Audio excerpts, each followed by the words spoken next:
I mean, it's incredible, honestly, and I feel very fortunate and lucky to come here to stay in the Midwest. And, you know, this is the franchise in all of women's sports, I say. Number 22, Caitlin Clark.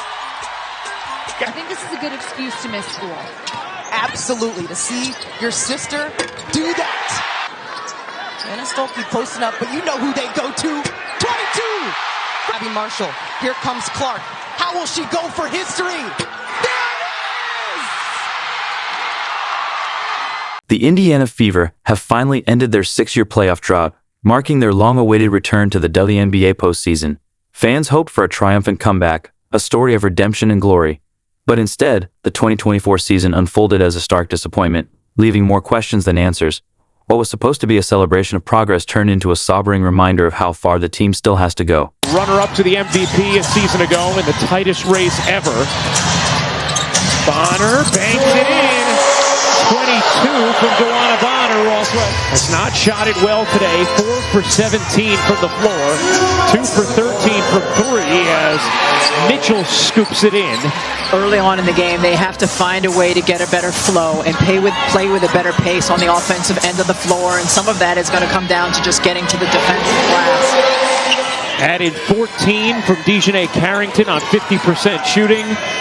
And just a complete performance from the Sun as Victoria Saxton lays it in.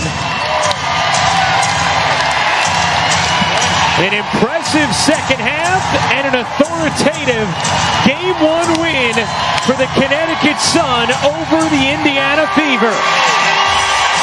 The Sun spoil the playoff debut of Caitlin Clark. Well, it was getting stops and pushing in transition. Obviously, we slowed down a little bit, but that's what we have to get back to. We get stagnant in the half court, so we have to get stops down there. All right, I'm calling you spicy, Caitlin, tonight. I see you get into it with the fan, with the refs. How do you maintain your composure but still keep that edge? Stay focused about what's on the floor and my 4 other teammates that are right here with me. I think that's most important, and I thought we got a good start, but can't let them back in after we get a little lead. Thank you, Caitlin. As the 2024 season unfolds, it's becoming painfully clear to everyone, fans, players, and analysts alike, that the Indiana Fever are in desperate need of reinforcements. Despite the electrifying presence of Caitlin Clark, the team's rising superstar, the Fever's struggles highlight a glaring gap in their roster. Clark's brilliance on the court has been undeniable, but even her standout performances haven't been enough to carry the team to success. The message is loud and clear: if the Fever want to build a competitive future around their young phenom, they must act swiftly. The front office needs to make strategic signings and bolster the squad to match Clark's ambition and talent. The clock is ticking, and the pressure is mounting. Will the Fever rise to the occasion, or will they let this opportunity slip away? What are your thoughts on all the moves so far and the state of this team? I'm really excited. I think Kelly and Amber have done a really good job of, finding pieces that fit. It makes me excited about the future, obviously, with Steph and her staff coming in here, and my ability to work out with Keith all off-season has been really fun, but it's been fun. I got to work out with DB, and as some off-season leagues and overseas stuff kind of wraps up, a lot of them will start getting back, and I think it'll be a lot of fun to get in the gym and be with my teammates and, just start putting the pieces together and see what works, what doesn't work. But I think we're going to have a lot of different options to do a lot of different things, and I think that's what's super exciting about it all. What stands out to you about the experience, the champions that have been added to this bunch? Yeah, I think that's kind of what everybody talked about when we were in the playoffs last year of, we really didn't have much experience at all playing in playoff games. I don't know what the exact number was, but we really lacked in that area. So just adding pieces of, players that have been in this league, they know what it takes to win, they know what it takes to get to the finals, they know what it takes to win championships, I think is exactly what we needed in our locker room. But why is Caitlin Clark pushing for new signings, and why is it so urgent? To understand, we need to look at the Fever's recent history. After their last playoff appearance in 2016, the team struggled due to a mix of poor roster decisions, coaching changes, and the departure of franchise player Tamika Catchings. These issues left the Fever in a downward spiral, missing the playoffs for 6 straight years.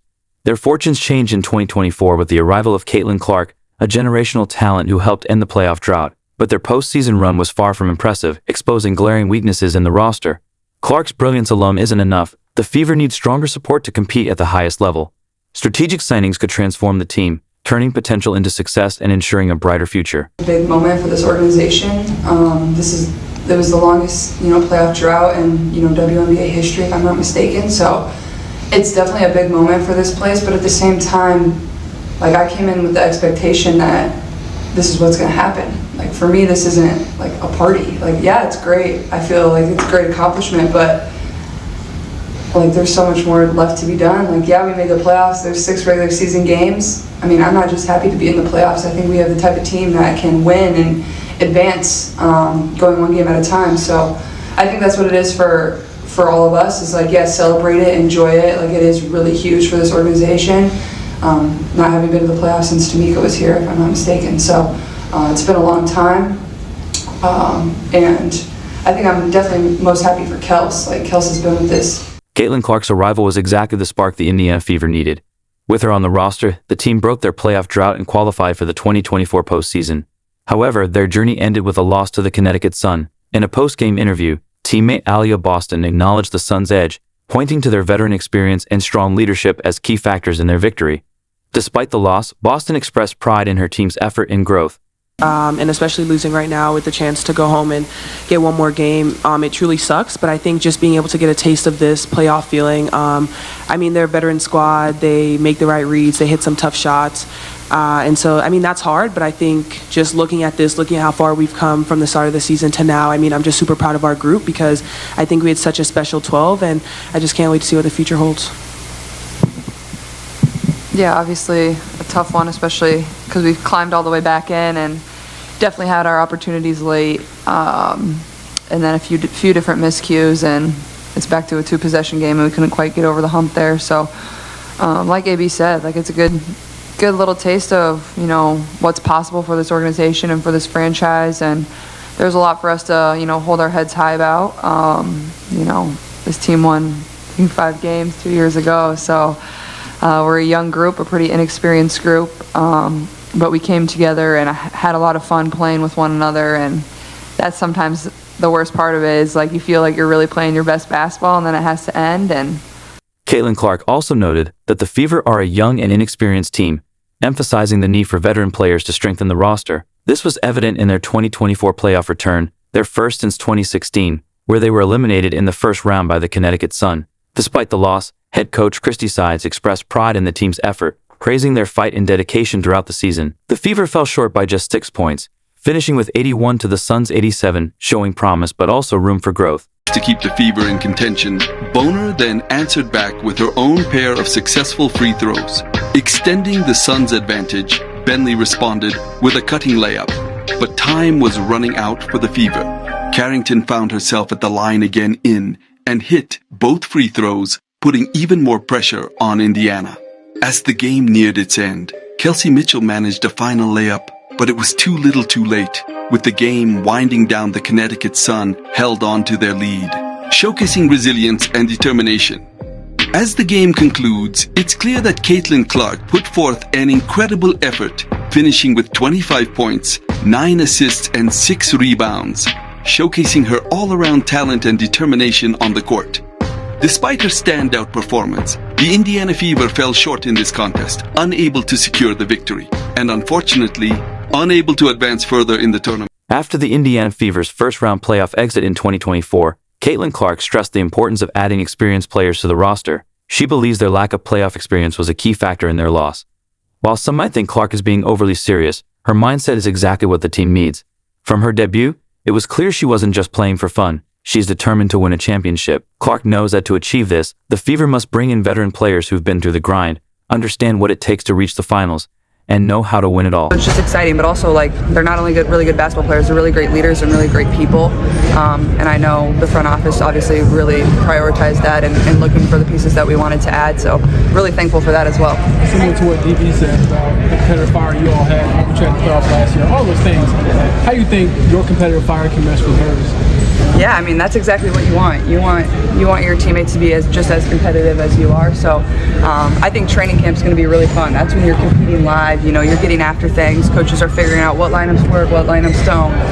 So I think it's more so like the drive of pushing your teammates to get better, and I think that's exactly what she speaks to when she talks about her leadership. Like, that's going to push all of us to get better when you can see a vet like that come in here and want to get better every single day still, you know, year 12 plus, whatever they are in their career. that's inspiring. That motivates you to want to be better too, but just exciting. I know Kelly has talked about how the young core asked to protect the locker room. Just how do you think people like Natasha and DB just fit in, culturally with the locker room? I think every person you ask in this league or past teammates that they've had, like, they only have good things to say about them, and that's the reason all the top teams were going after these type of players, because they know the type of asset they are in the locker room from a type of player they are, but more so their leadership, their knowledge of the game, how hard they work. The Fever listened to Caitlin Clark's call for experience, making key signings that have sparked excitement among fans. Supporters flooded social media with optimism, with one fan calling Clark and Kelsey Mitchell the best backcourt in the world. Another said, "It's so good to be an Indiana Fever fan these days," while a third added, "The Fever are about to be super fun on and off the court."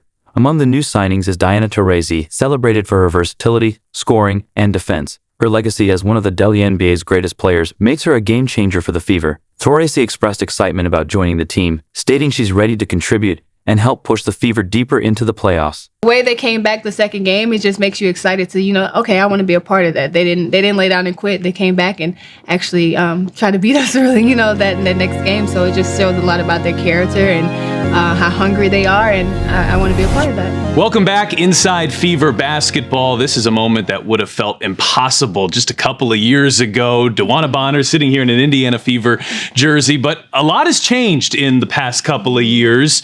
I'm sure there were plenty of teams going for your services, DeWanna, so why was this the right opportunity for you? I just feel like it was the location for one. My kids are literally right up the road, and I've spent a lot of time away from them, so that and the core that they have here now is just kind of want to fit in, and be another piece of the puzzle, and hopefully bring the energy dynamic and take us to a different level in the playoffs.